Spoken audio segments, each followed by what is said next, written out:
What's good, guys? Fancy Joe back here. They're a mock draft Monday. My car has been out of commission, so I've been unable to get to the studio to record.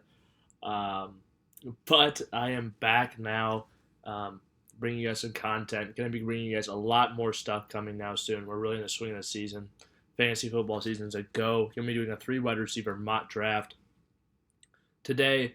Also, stick tuned. Fantasy football profiles are coming your way. We're going to be doing a video on all the major players in fantasy football. Jonathan Taylor will be dropping soon.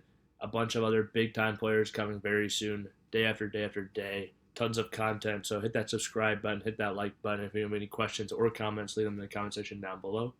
I'll respond as always. Let's hop into this mock draft. Wait. We're going to randomize our spot. We are picking from the 8th spot. Okay, 12-team league, 8th spot. Let's do this thing. Okay, here we are with the 8th pick. It went Jonathan Taylor, Christian McCaffrey, Dalvin Cook, Najee Harris. Wait. Austin Eckler, Derrick Henry, Cooper Kupp, Justin Jefferson. Najee Harris is still available. Let's go to the cheat sheets. I like this viewpoint a little better. Hide the drafted players. Okay, as far as running back, my number one running back available right now would be Joe Mixon. My number one wide receiver would be Jamar Chase. I am actually going to take Joe Mixon here. I think he is the best available running back. I have him inside my top 5 RBs this year with the updates. I shouldn't say updates. It makes it sound like a video game. The upgrades they've made to their offensive line up front. Probably the most improved offensive line in all of football. Went from a negative to one of the better units in football. Probably across the board, very solid. That's a huge plus for them. Obviously, now here in the second round with the draft board, we'll see who was taken after we picked Joe Mixon, Alvin Kamara, Najee Harris, Nick Chubb, Ezekiel Elliott, Aaron Jones, Devontae Adams, Travis Kelce, Jamar Chase, which puts us back on the board. DeAndre Swift's on the board. That name does jump out to me at this point in the draft. Stephon Diggs is the other receiver I would take. Mark Andrews, a little too early for me to take Andrews here. I'm actually going to take DeAndre Swift. Really like him. As far as a running back goes, just the pass catching that he brings to the table makes him basically game script proof, similar to a Christian McCaffrey or some of those big time pass catching running backs, obviously. Taking our peek at the draft board in these early rounds. Let's see how it fared. Going back to the cheat sheets. Okay. The running back still available. In my eyes, not very inspired by any of these guys. Breece Hall, obviously, there's a lot of upside. I like J.K. Dobbins, David Montgomery. But I have taken 2 running backs to start a 3 wide receiver team. Don't mind doing that because I know I can, really get a ton of top quality wide receivers still at this point in the draft. Looking at who is still on the board, not a huge Keenan Allen guy this year, but I think he will still be really solid for fantasy football. Prefer Mike Williams at the draft cost, but at this point in the draft, I don't mind taking Keenan Allen by any means. And I think he was, by far the most quality receiver out there. Michael Pittman Jr. still on the board. I think Matt Ryan is going to be a good thing for Michael Pittman Jr. I'm going to pull the trigger on him here. Boom. We see who's all going. A lot of quality receivers on the board. Mike Williams still on the board. And it might seem crazy, but I'm actually going to take both of them. You can see 2 receivers from the same team finish in the top 12. It's happened before, and they need a big-time quarterback to do it. Justin Herbert is a big-time quarterback, threw for well over 5,000 yards last year, 38 touchdowns, I believe. Love those stats, and I think in a 3 wide receiver league, just the consistency Keenan Allen will give you, as well as the upside Mike Williams will give you. I know it sounds a little wild, but I think it will be, you'd have worse problems on your team. For sure. And I will take Marquise Brown here in the 6th round. I love taking Marquise Brown in the 6th round because he has an established rapport with Kyler Murray already dating back to their college days. I think that will cut into how long it takes for them to establish that chemistry and be successful. And I think that that will those first 6 weeks of the season without DeAndre Hopkins are so vital for getting off to a hot start in fantasy football to give you that leverage over other teams and trades and things of that nature. Very pivotal to your long-term team success.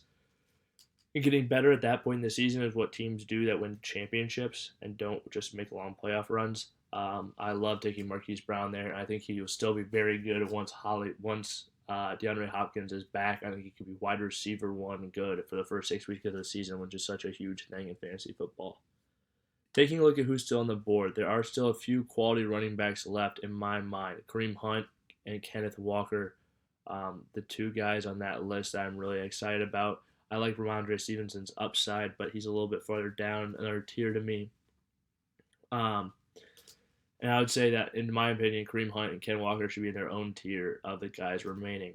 Gabriel Davis is another really interesting receiver name to me, and about a tier above everyone else at this point.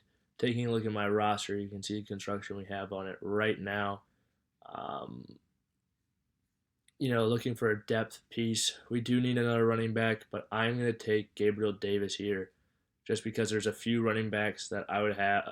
I would be excited with it that came to me, and he is one of the last receivers I really want to get. And starting this team so wide running back heavy, it really puts me up to some risk. But both those guys actually came back, and I'm going to take Kareem Hunt. I know Kenneth Walker has more upside than Kareem Hunt, although if Nick Chubb goes down, Kareem Hunt obviously has some very good upside. But I just think, let's say DeAndre Swift goes down, I think I will be fine plugging Kareem Hunt in as my RB2 all year long, to be honest with you. Boom. I'm really glad with the taking Gabriel Davis there now. Looking at these running backs that came back to me, I think Melvin Gordon is a great value here at 34. I'm just going to take Ramondre Stevenson here. I have an absolute man crush on him. I think he's just a great runner, and really averaged. I think he had 132 carries over the last 11 games last year. Pretty good number, considering they had. Okay, they go through.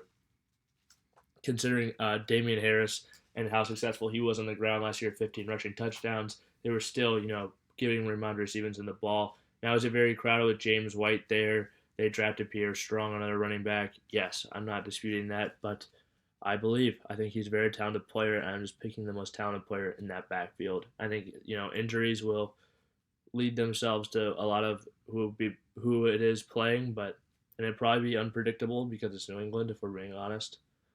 James Cook on the board. I like his upside. Just took Ramondre Stevenson. If I was going to take another wide receiver here, it would probably be Kadarius Toney. I'm actually going to take James Cook here, and there's a receiver on the board that I still really like. Hopefully he'll get back to me here. If he doesn't, I'll mention him either way. Might have to end this draft a little bit early because it's lagging out, but you guys see the construction on the team mainly, which is good. The receiver I was going to take in this next round, wait. The receiver I was going to take in the next round following this was Kenny Galladay.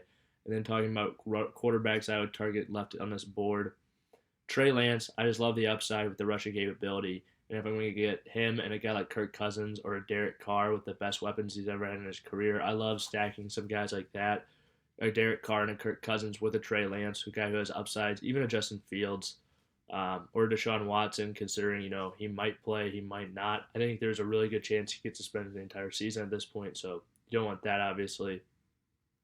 Just a few things to think about. Thank you guys for watching our mock draft Monday. Going to be bringing you guys more content. Stick around, hit that like button, hit that subscribe button, and until next time, this has been Fantasy Joe. Thank you guys for watching, and we'll pull the trigger on Kenny Galladay here, but it's going to continue to lag. See you guys.